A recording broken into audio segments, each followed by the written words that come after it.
교독하시겠습니다. 제가 먼저 읽겠습니다. 느헤미야 3장 1절에서 32절까지의 말씀입니다.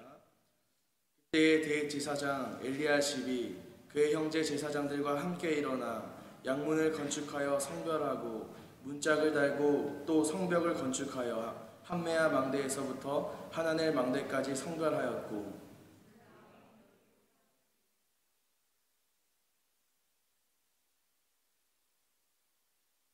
어문은 하스나의 자손들이 건축하여 그 들보를 얹고 문짝을 달고 자물쇠와 빗장을 갖추었고,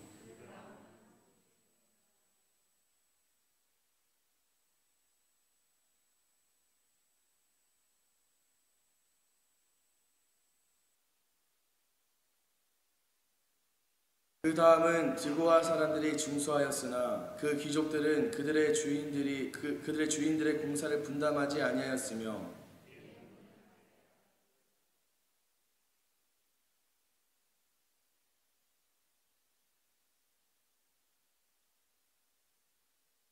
그 다음은 기브온 사람 물라랴와 메로노 사람 야돈이 강 서쪽 총독의 관할에 속한 기브온 사람들 및 미스바 사람들과 더불어 중수하였고,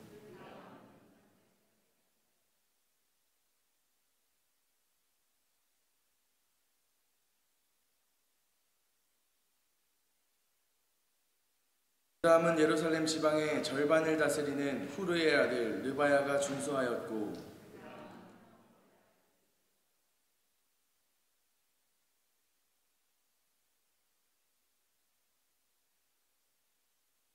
하림의 아들 말기야와 바한 모압의 아들 핫숲이 한 부분과 화덕 망대를 중수하였고,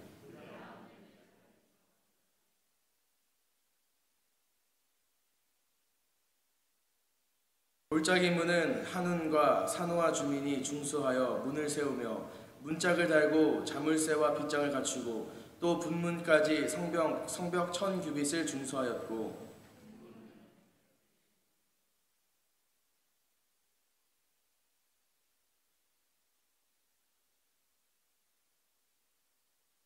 샘문은 미스바 지방을 다스리는 골호세의 아들 살룬이 중수하여 문을 세우고 덮었으며, 문짝을 달고 자물쇠와 빗장을 갖추고, 또 왕의 동산 근처 셀라못가에 성벽을 중수하여 다윗성에서 내려오는 층계까지 이르렀고,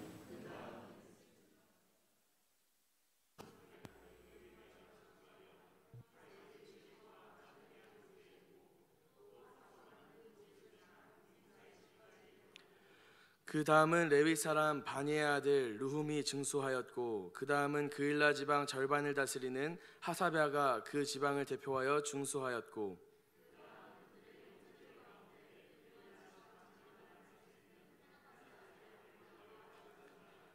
그 다음은 미스바를 다스리는 예수아의 아들 에셀이 한 부분을 중수하여 성 구비에 있는 군기고 맞은편까지 이르렀고,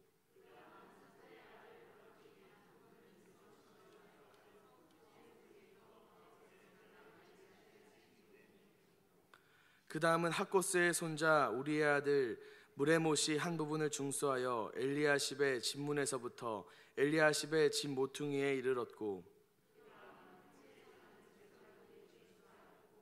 그 다음은 베냐민과 핫숲이 자기 집 맞은편 부분을 중수하였고, 그 다음은 아나냐의 손자 마아세야의 아들 아사랴가 자기 집에서 가까운 부분을 중수하였고,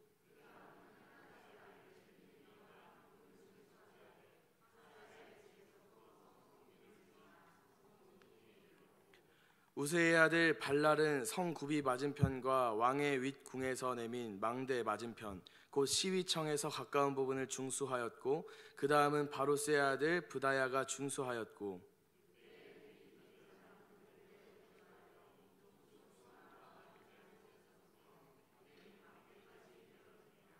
그 다음은 드고아 사람들이 한 부분을 중수하여 내민 큰 망대와 마주대한 곳에서부터 오벨성까지 이르렀느니라.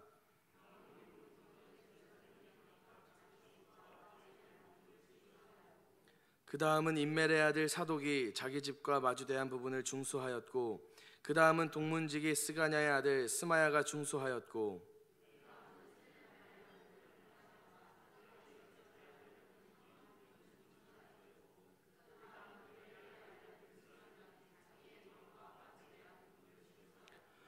그 다음은 금장색 말기야가 한밑갓 문과 마주대한 부분을 중수하여 느디님 사람과 상인들의 집에서부터 성모퉁이 성루에 이르렀고 성모퉁이 성루에서 양문까지는 금장색과 상인들이 중수하였느니라. 아멘. 혀가 막 꼬이죠. 오늘 3장 느헤미야 3장의 말씀에는 이제 드디어 느헤미야가 사람들과 함께 성벽이 중수되는 과정을 나타내고 있습니다. 느헤미야 2장에서 1, 2장을 지나면서 느헤미야가 기도의 사람이라는 것을 우리가 알았고, 느헤미야가 대충 기도하는 것이 아니라 4개월이라는 그 긴 시간 동안 한 기도 제목을 붙잡고 간절하게 기도했다는 것을 우리가 알았습니다. 느헤미야가 어떤 순간에서든지 그 찰나의 순간에도 기도하여서 하나님의 마음을 꿰뚫고 하나님이 어떤 생각을 가지시는지를 물어보고 기도하여 움직이는 사람이라는 것을 우리가 알았고, 마지막에 그가 사람들로 하여금 성벽의 재건이 목적이 아니라 사람들을 일으켜 세우고 사람들을 회복시키는, 사람들로 하여금 이 성벽이 재건되는 것에 동참하게끔 만드는 사람들을 회복시키는 역할을 또 감당했다는 것을 우리가 알았습니다. 그러니까 이 성벽 재건은 그냥 단순히 사람의 능력이 아니라 사람의 어떤 계획과 사람의 어떤 방향성이 중요한 것이 아니라 하나님께 기도하고 응답받아서 시작되었다는 것이 중요한 것이죠.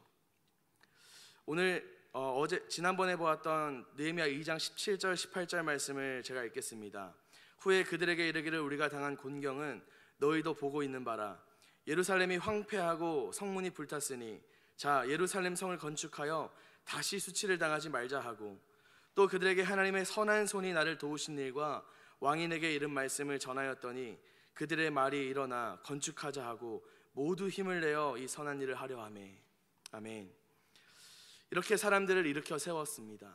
하나님이 없다는 것이, 이스라엘의 수치라는 것은 그들이 공격을 당하고 그들이 노략질을 당하고 이런 것이 아니라, 성벽이 무너진 것이 그들의 수치가 아니라 그들이 하나님을 잃어버리고 하나님 없는 것처럼 살았고 그들이 하나님께 기도하지 않았고 혼합주의로 빠져서 다른 신들과 함께 하나님을 믿었던 그 부분이 이스라엘의 수치다라고 고백하면서 사람들에게 다시는 그 수치를 당하지 말자 하며 사람들을 회복시키고 도전하는 느헤미야의 모습을 볼 수 있습니다.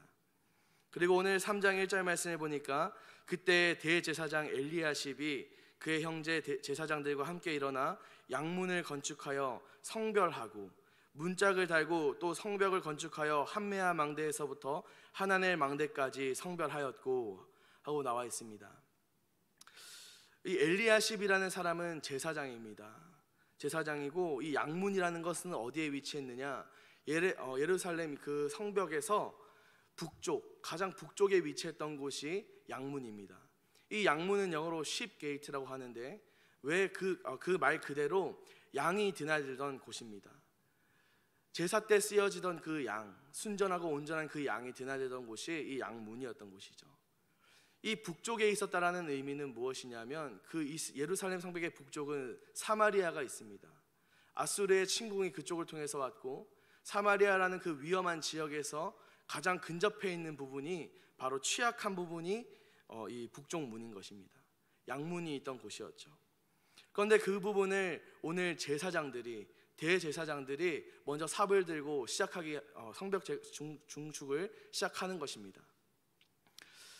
어떤 일에서 우리가 많은 것들을 볼 때 아랫사람을 시키고 윗사람은 빠져있는 모습들을 많이 볼 수 있고, 어떤 공동체에 가든지 윗사람은 감독하고 윗사람은 지켜보고 아랫사람이 모든 일을 하는 것을 볼 수 있지만, 오늘 예루살렘 성벽을 건축하는 그 시작에서 이 대제사장들이 먼저 그들이 일어나서 이 성벽 중축을 시작하는 것을 볼 수 있습니다. 이 당시 대제사장이라는 직책은 왕과 비슷한 직책이었습니다. 왕의 버금가는 권력이 있었던 직책이었죠. 포로 귀환하고 나서 예루살렘과 이스라엘 이 땅에는 왕이 없었습니다. 물론 느헤미야가 오늘 페르시아 왕의 그 임명으로 총독으로 이 예루살렘 땅에, 이 이스라엘 땅에 와 있지만, 그래도 그들에게 정신적 지주가 되고 그들의 마음의 안정과 평안함을 주는 그 위치는 대제사장이었던 것입니다. 그런데 오늘 나오는 이 엘리야십이라는 사람이 온전한 사람이었는가, 이 사람이 누구인가가 아주 중요한데요. 이 엘리야십이라는 사람은 결코 깨끗하거나 죄를 짓지 않는다거나 온전하거나 완벽한 사람은 아니었습니다. 이 엘리야십이라는 사람의 만행이 나중에 13장에 가면 나오는데요, 엘리야십이 하나님께서 싫어하시는 일들, 하나님께서 악하다고 하는 일들을 행하는 사람임을 나중에 13장에 가면 볼 수 있습니다. 그런데 왜 하나님께서 이 엘리야십을 사용하시냐는 것입니다. 이 엘리야십이라는 사람을 느헤미야가 왜 사용했냐는 거예요. 느헤미야는 이 성벽 재건의 담당자로 와 있으면서 그가 기도하는 사람이라고 분명히 말했는데, 그가 과연 악과 타협했다는 것인가? 아니면은 그가 이 정치적인 이 타협 관계에 있었다는 것인가? 합리화시켰다는 것인가? 우리가 그렇게 생각할 수 있습니다. 그러나 여러분, 느헤미야는 그런 타협과 합리화를 하는 것이 아니라 포용하고 끌어안고 가는 것임을 우리가 알아야 합니다. 오늘 이 느헤미야의 말씀은요, 단순히 느헤미야가 기도했다, 느헤미야가 준비했다 이것을 말하는 게 아니라 느헤미야의 리더십, 하나님께서 어떤 사람을 리더로 세우는가를 보여주는 말씀입니다. 이 엘리야십이라는 흠이 있는 사람, 대제사장임에도 똑바로 살지 못하는 사람을 이 느헤미야가 와서 끌어안고 가는 것입니다. 물론 그 사람에게 흠이 있고 부족한 부분들이 있지만 내 판단으로, 내 생각으로 그 사람을 정죄하고 그 사람을 배제시키고 그 사람을 왕따시키는 것이 아니라 그 사람과 함께 선한 일에 동참할 수 있도록 기회를 주는 것입니다. 엘리야십이 오늘 이 성벽 중축에 앞서서, 성벽 재건에 앞서서 자신의 그 쪼가리 신앙, 자신이 어떻게 하면 이 사람들의 눈에 잘 보일 수 있을까 하는 마음으로 이 성벽 재건에 참여했을 수도 있지만, 오늘 느헤미야가 그 부분에 대해서 너가 잘못됐다, 너는 빠져라 하지 않고 함께 가는 것은 느헤미야의 마음 가운데 하나님의 마음이, 그 긍휼하신 하나님의 마음이 함께 있었기 때문입니다. 그리고 5절 말씀을 보시겠습니다. 그 다음은 드고아 사람들이 중수하였으나 그 귀족들은 그들의 주인들의 공사를 분담하지 아니하였으며, 드고아 사람들이 중수했으나 그 귀족들은 그들의 주인들의 공사를 분담하지 않았다, 이렇게 나옵니다. 그러니까 모든 사람이 성벽 재건에 참여한 게 아니라는 것이죠. 그 가운데는 참여하지 않은 사람도 있다는 것입니다. 그 가운데에는 성벽 재건의 중요성을 알면서도 하지 않은 사람들이 있었고, 그것이 무엇이 중요하냐 하고 빠졌던 사람들이 있었다는 것입니다. 여러분, 모든 일에는 하려고 앞장서는 사람과 뒤에 빠져서 구경하는 사람이 있습니다. 오늘 우리가 우리의 신앙생활을 점검하면서 나는 과연 어떤 위치에 있는가를 점검해 볼 필요가 있습니다. 여러분, 교회의 일들을 보시면 어떤 사람들은 이유 없이 자신의 모든 것들을 내어놓고 헌신하는 사람이 있는가 하면, 또 어떤 사람은 누군가는 하겠지, 누군가는 청소하겠지, 누군가는 저걸 고치겠지, 누군가는 하겠지 하며 뒤로 빠져있는 사람들이 있음을 우리가 알 수 있습니다. 그러나 여러분, 오늘 이 말씀이 기록되어 있다는 것은 누군가는 했고 누군가는 하지 않았다는 것이 기록되어 있는 이유, 했던 사람만 기록되어 있지 않고 하지 않은 사람까지 기록했던 이유는 하나님께서 그 일거수일투족을 다 지켜보고 계셨고 하나님께서 헤아리고 계신다는 것을 우리가 알아야 합니다. 하나님께서 분명히 말씀하십니다. 우리 각자가 행한 대로 갚으시겠다고 말씀하시죠. 내가 어떤 지파에 있고 내가 어떤 가문에 있고가 중요한 것이 아닙니다. 내가 어떤 교회에 있고 내가 어떤 목장에 있고, 여러분, 그것이 중요한 게 아니라는 것입니다. 내 부모가 목사고 내 부모가 장로고 내 부모가 권사고 이건 중요한 게 아니라는 거예요. 내가 지금 어떻게 신앙생활을 하고 있는지, 내가 지금 어떻게 하나님께 드려지고 있는지가 중요하다는 것을 우리가 알아야 합니다. 그런데 이 드고아 사람들이, 귀족들은 참여하지 않았지만 이 드고아 사람들은 중수하기 시작했는데, 27절 말씀해 보니까 그 다음은 드고아 사람들이 한 부분을 중수하여 내민 큰 망대와 마주대한 곳에서부터 오벨성벽까지 이르렀느니라. 또 다시 드고아 사람들이 등장하는 것을 우리가 볼 수 있습니다. 여러분, 오늘 이 말씀에 75명의 사람들이 나오는데요, 이 75명의 사람들이 42개의 그 부분들을 나눠서 이 성벽을 재건해 나갈 때 각자가 맡은 부분들이 있었다는 것입니다. 그런데 이 드고아 사람들은 자신이 할 것을 빨리 해치우고 나서, 그것들 최선을 다해서 해치우고 나서 자신들에게 분담된 것뿐만 아니라 또 다른 곳을 분담해가면서 헌신했던 모습들을 우리가 살펴볼 수 있습니다. 우리가 앞서 말한 것처럼 내 위에 누가 있고 내 위에 사람들이 하고 안 하고가 중요한 것이 아니라 내 신앙이, 내 마음이, 내 행실이, 나의 어떤 헌신들이 어떻냐는 것이 중요한 것입니다. 나는 과연 어떻게 살고 있는가? 나는 과연 하고 있는가? 이것을 우리가 점검해 볼 필요가 있다는 것이죠. 이 5절까지의 말씀이 바로 이스라엘의 북쪽 성벽을 의미하고 있습니다. 여러분, 이스라엘의 북쪽 성벽은 아까 말했듯이 가장 취약한 부분, 가장 위험한 부분이었습니다. 이 위험하고 이 취약한 부분들을 제사장들이, 위치가 있던 사람들이 먼저 움직이기 시작했다는 것을 우리가 기억해야 됩니다. 8절 말씀을 보시겠습니다. 그 다음은 금장색 하레야의 아들 우시엘 등이 중수하였고, 그 다음은 향품장사 하냐나 등이 중수하되 그들이 예루살렘의 넓은 성벽까지 하였고. 오늘 이 금장색이라는 단어는 무엇이냐면 금을 세공하던 사람들을 의미합니다. 그러니까 금을 다루던 사람들, 보석을 다루던 사람들을 의미하고요. 향품 장사라는 사람들은 어쨌든 그 장사를 하는 사람들이었던 것이죠. 이 사람들이 지금 다루는 성벽의 위치는 어디냐면은 이 북쪽 땅을 지나서 이 서쪽 땅을 의미하는데, 이 서쪽 땅의 그 길이가 아주 길었습니다. 영역이 참 많았다는 것이죠. 영역이 많다는 것은 무엇가 많이 들어간다는 뜻일까요? 돈이 많이 들어간다는 뜻이죠. 그런데 오늘 보니까 금장색 하는 사람들과 향품 장사하는 사람들이 이 부분을 담당했다는 것입니다. 그러니까 그 사람들은 자신들이 어디에 필요한지를 알았다는 거예요. 자신들이 있어야 할 곳을 알았다는 것입니다. 여러분, 우리 각자에게는 주어진 것들이 있습니다. 할 수 있는 것들이 있습니다. 내가 과연 무엇을 할 수 있는가를 고민해야 합니다.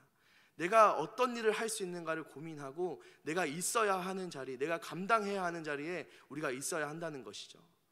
내가 반주를 할 수 있기 때문에 피아노에 있고, 내가 컴퓨터를 잘 다루기 때문에 방송실에 있고, 내가 찬양을 잘하기 때문에 싱어로 서고, 여러분, 우리는 각자에게 주어진 것들, 내가 잘 할 수 있는 부분들에 우리는 그 사명들을 감당해야 될 줄 믿습니다. 12절 말씀 보니까 그 다음은 예루살렘 지방 절반을 다스리는 할로에스의 아들 살룸과 그의 딸들이 중수하였고 하고 나옵니다. 여러분, 구약 성경은, 특히 구약 성경은 딸이 아니라 아들들의 이름을 기록하는데요, 딸이 기록되는 부분은 아주 드뭅니다. 그런데 오늘 이 말씀에 보니까 그의 딸들이 중수했다 이렇게 나옵니다. 아까 드고와 사람들은 남자임에도 뒤로 빠져서 구경하는데, 오늘 이 말씀에 보니까 그의 딸들은 중수했다는 것입니다. 앞장서서 나갔다는 거예요. 이 살룸이라는 사람은 아마 아들이 없었던 것으로 추정합니다. 딸밖에 없었다는 거예요. 그런데 여러분, 한번 생각해 보시기 바랍니다. 아들이 없으면 빠져도 되는 거잖아요. 우리 집은 아들이 없습니다. 우리는 하고 싶은데 아들이 없습니다. 뒤로 빠지겠습니다 해도 누가 뭐라 할 사람이 없다는 거예요. 그런데 오늘 딸들이 나서서 중수했다는 것을 의미하는 거예요. 여러분, 이 딸들이 등장하는 곳이 성경에 한 군데 더 있는데 바로 슬로보앗의 딸들의 이야기입니다. 여호수아가 이제 땅을 분배하기 시작하고 지파마다 딸을 분배하기 시작할 때, 슬로보앗의 딸들, 므낫세 지파의 그 슬로보앗의 딸들이 모세에게 나아가서 말합니다. 우리 집안엔 딸밖에 없는데, 우리 집안에 아들이 없는데 이 땅을 우리 집안은 적게 받는 것 아니냐 하고 따질 때, 모세가 그것을 인정하고, 하나님께서 그 부분을 인정하고 그 큰 땅을 약속하십니다.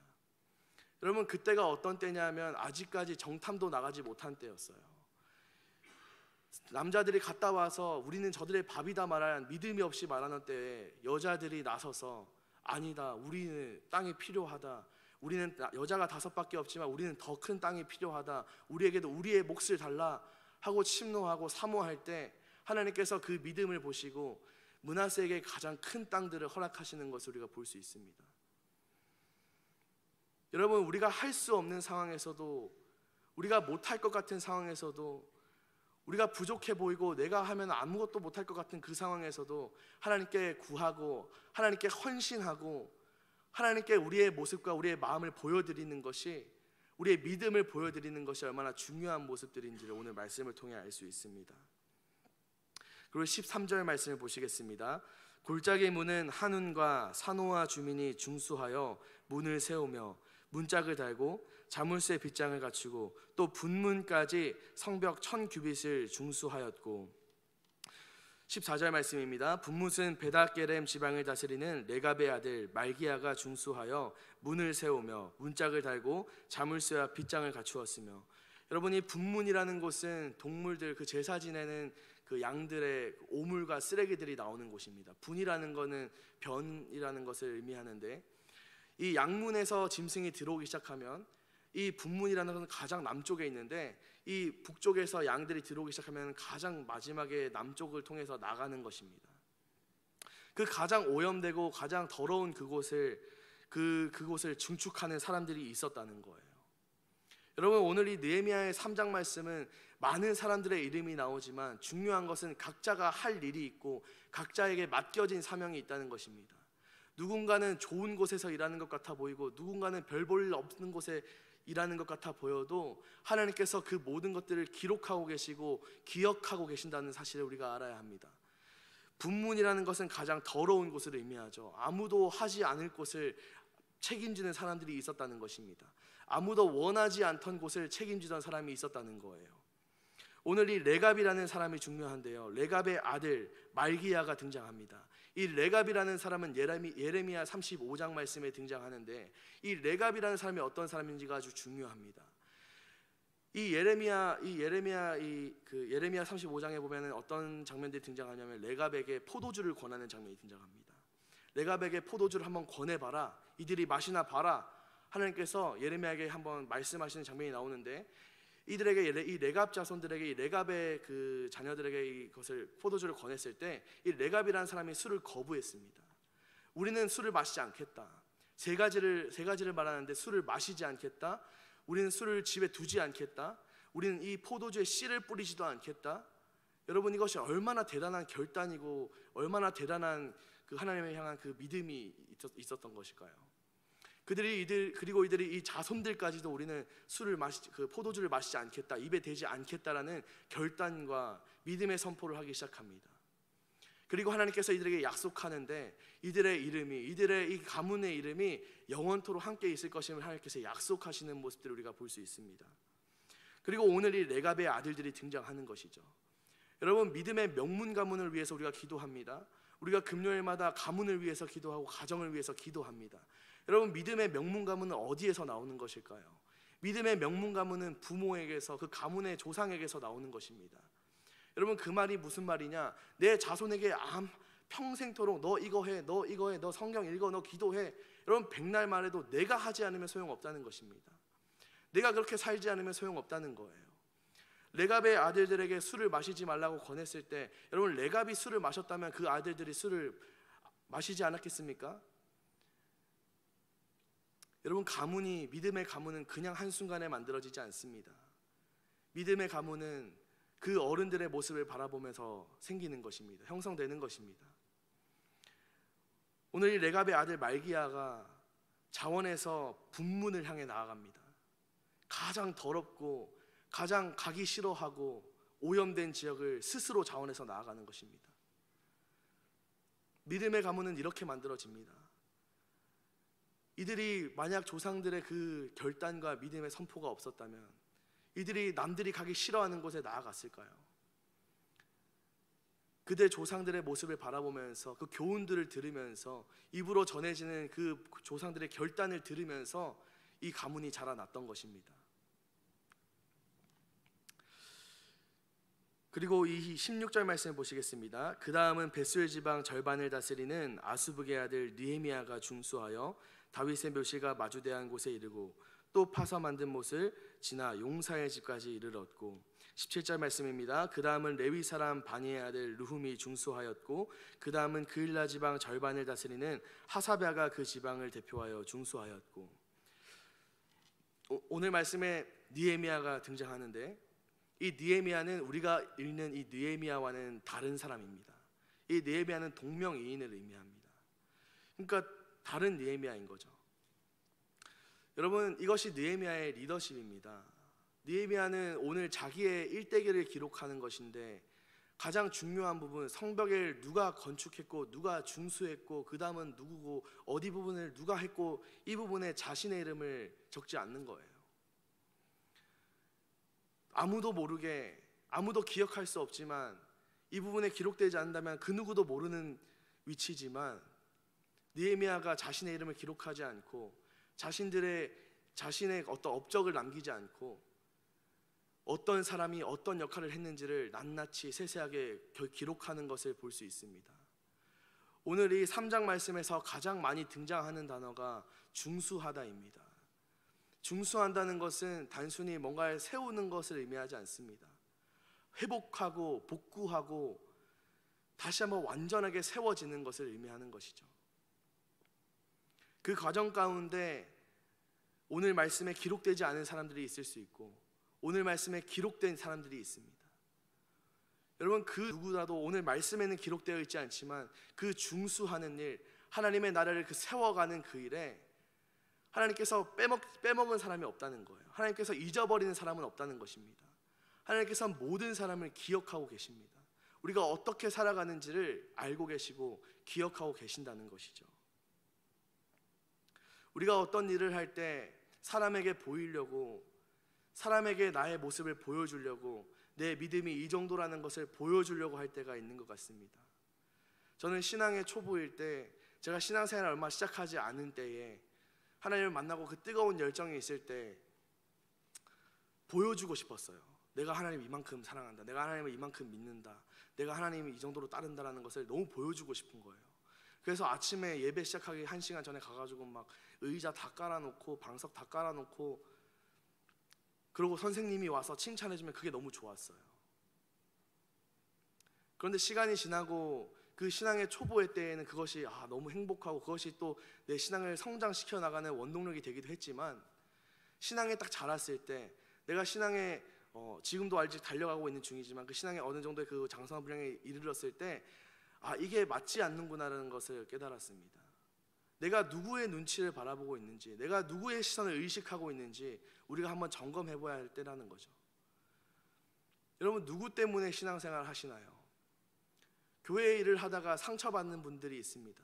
교회 일을 하다가 하나님께 헌신한다고 말하면서 헌신하다가 상처받고 삐지고 교회 옮겨야지 너무 쉽게 말하고, 여러분, 그러나 우리가 주님의 일을 하면서 사람들의 눈치가 아니라 하나님의 시선을 신경 쓴다면, 하나님이 나의 일을 아신다라고 믿는다면, 정말 하나님이 나를 바라보고 계시고 하나님이 나를 기억하신다는 사실이 있다면, 그것을 믿는다면, 우리가 그런 것 때문에, 사람의 몇 마디 때문에, 사람의 어떤 행동 때문에 우리가 쉽게 상처받거나 내가 교회를 옮긴다거나 내가 하나님을 안 믿는다거나 이런 말을 할 수 없는 거죠.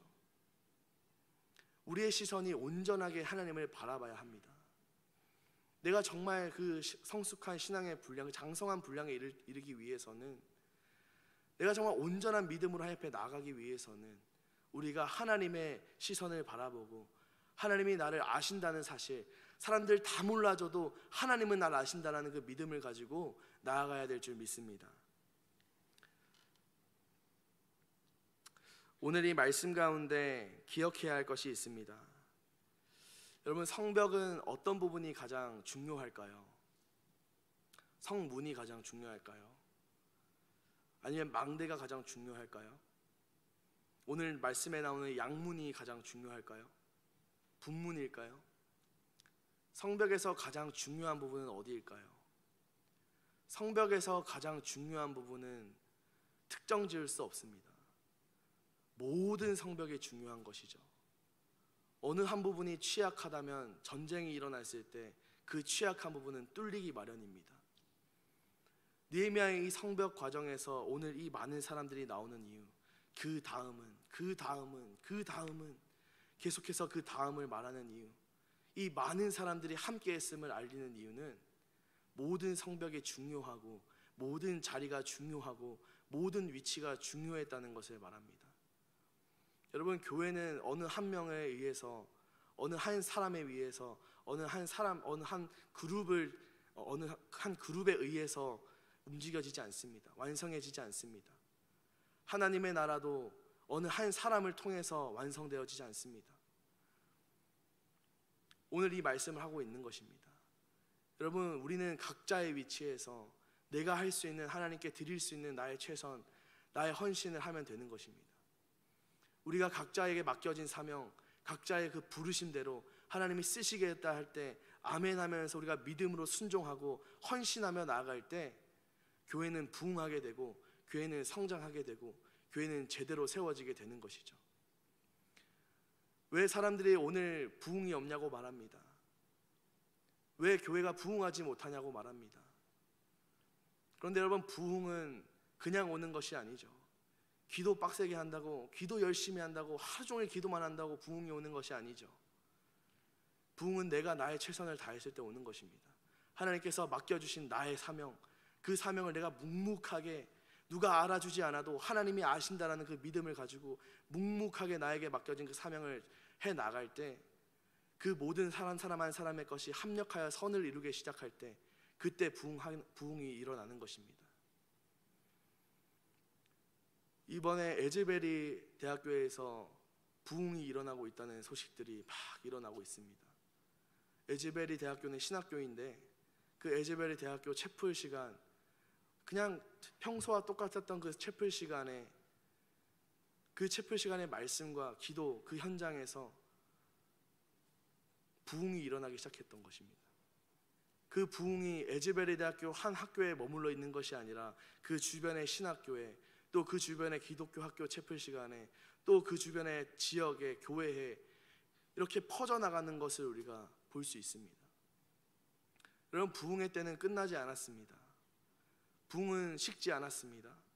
하나님께서 작정하시면, 하나님께서 허락하시면 하나님의 때에 하나님의 방법으로 부흥은 다시 일어나게 되는 것입니다. 우리가 우리 교회의 부흥을 위해서 기도하는 줄 믿습니다. 우리 각 사람의 기도 제목 가운데 그 우리 교회의 부흥이, 우리 새벽교회의 부흥이 한 가지의 기도 제목으로 자리 잡은 줄 믿습니다. 그렇다면 여러분, 우리에게 맡겨진 사명, 쟤는 왜 안 하냐, 저 사람은 왜 하지 않냐, 저 사람은 뭔데 가만히 있냐, 구경꾼을 신경 쓰지 마시고 내가 할 수 있는 일, 하나님께서 나에게 맡겨주신 그 사명, 나의 그 위치, 나의 그 역할에 최선을 다해서 할 때 하나님께서 부흥의 역할, 부흥은 하나님의 것이기에 하나님께서 열어가시고 하나님께서 만져가실 줄 믿습니다. 우리 이 시간 다 같이 기도하기를 원하는데요,